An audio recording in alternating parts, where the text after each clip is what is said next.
Grief is a difficult feeling to experience, but unfortunately, death is inevitable. As it's a terrible feeling, there are ways to help one feel more at ease. Now, most people don't overcome the feeling of grief, but they will gradually get back to themselves over time. Time is extremely valuable during such a mournful period in one's life. During a time of grieving, it's best to express one's emotions, whether that's by writing them down, talking to a friend or family member, or even a therapist. Grief is a natural emotion that everyone feels at some point in their life, so it's essential that one acknowledges that they are not alone and that things will get better. It is also important that while grieving, one picks up hobbies to take their mind off the death of a loved one. Being afraid of moving on is okay, and it's totally normal. But moving on is essential for the growth of an individual. In order to let go of the dark and somber feelings one has, they must come to terms that they are no longer with them physically, but will always have a place in their heart and mind. My dad lost his dad at a young age, and it was a very difficult time for him. My dad was engaged at the time, and fortunately enough, he had people who loved him that helped him through this difficult period. Here's his story. Very sad. I guess I was already in my mid-30s by the time he died, and had a fiance, so I did have someone to lean on for support, but it was very difficult, and I more than anything really, I think I was more concerned about my mother and how she was going to react to it, and her happiness or sadness was what I was most concerned with. Does it still affect you now? Not in the same way. I don't feel sad about it anymore. If I go to visit him at the cemetery, it'll bring a tear to my eye when I talk to him and when I say, talk to you later and goodbye and that sort of thing. But with time, you don't think about it as often, and which I guess is kind of sad in a way. But certainly haven't forgotten him, and I still dream about him. He's in my dreams every few months or so. He'll make an appearance, so that's kind of neat. Just over a year ago, I lost my beloved dog, Daisy.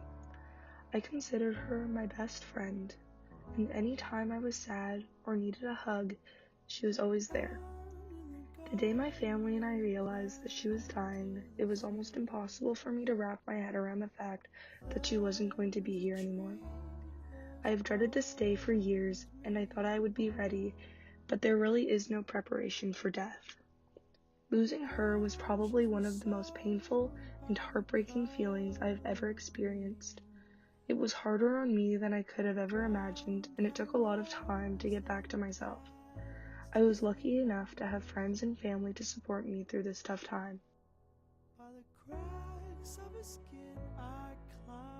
It isn't necessarily about overcoming grief, it's about coping with a loss and dealing with the pain it has caused someone.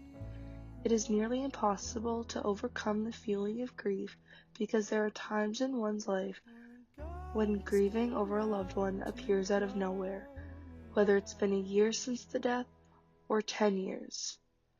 There will always be memories of the loved one, but over time the bad memories will fade and the good ones will stay with you forever. Time heals everything. Yes, I have. I lost my grandfather when I was 12 years old to cancer. Yes, I lost my papa 3 years ago. I lost my nana 3 years ago.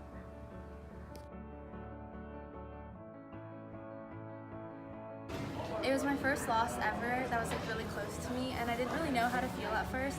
Still to this day, it feels like he's not gone and that he's still there with me, and it's sad to take in that I won't see him again, but knowing that I still have people that were close to him, like my nana, my mom and dad, that are there to support me, it helps a lot. Definitely took a strain on my entire family. We definitely did go through a hard time for at least a couple of years because of it. When it first happened, it really took a toll on my life. It's kind of hard to focus on things that were important to me, but as time goes on, you learn different ways to cope with it. So I spent a lot of time with my close family and friends that were there to support me and get me through it because they were also going through the same thing and they were also feeling the same emotions that I was.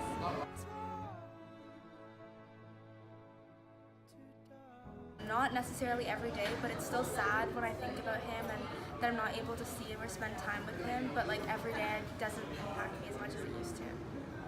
It affects me now because I still look back on it and wish my grandfather was here with me to watch me grow, especially I'm going to the same university as he did, so I wish he was able to see, or I was able to tell him that I got into the same school that he went to.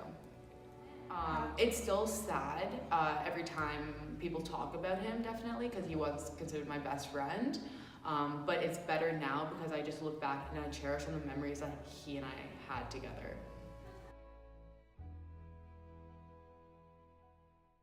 I would tell them that it's probably the hardest thing ever, but something I did definitely was I just kept cherishing them the most and I never let their name die. I would tell them that it got easier and it's best to talk about it than to just let it settle down and just think about it a lot because it's overwhelming to deal with on your own sometimes. I would tell them that I understand, or I have some understanding as to how they're feeling, and I would acknowledge that it is very difficult. But I'd also tell them that, you know what, with time, time really does heal all wounds, and you do come to grips with it. And try to remind them, my beliefs are that the person who's passed away is in a better place, and remind them of that. And it's not the end, it's just they're just moving on to a different aspect of their life.